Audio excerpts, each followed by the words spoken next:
ila Zuchu umenikumbusha mbali. Nakumbuka siku dadangu alijifungua, aliletewa chupa la uji, tena uji mwepesi.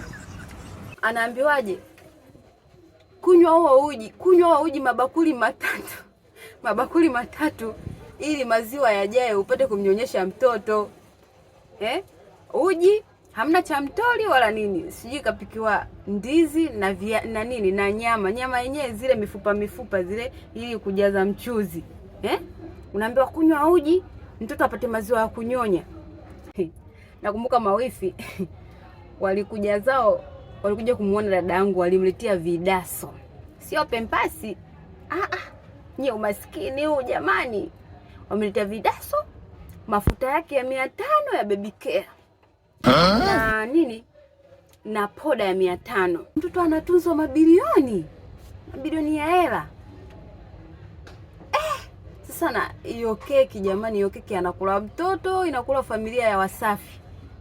I say, sasa jamani, mtoto anazaliwa, yani huyo mtoto anayetunzwa mwenyewe hajui kama anatunzwa hapo alipo, haelewi chochote. Kwani si maskini ya mtoni? Sasa mtoto atasimulia huyu kama hatakuwa diwani wa hela, rais wa hela. I say, Diamond jamani, msichezee hela hivyo.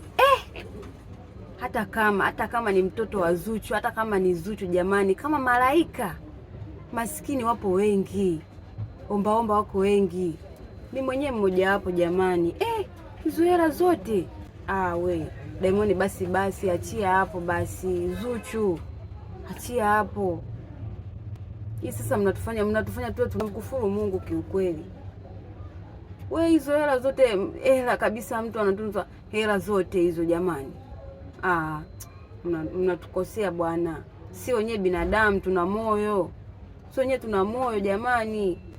Tunatafuta hizo hela. Yaani toka nianza kutafuta hizo hela mimi sijawahi kushika, sijawahi kupata. Alafu naona mtoto mdogo ambaye hajui hata kuongea ndo kazaliwa siku ya kwanza ya pili anapokea hela kama hizo. Wewe kuweza? Bwana inatosha bwana.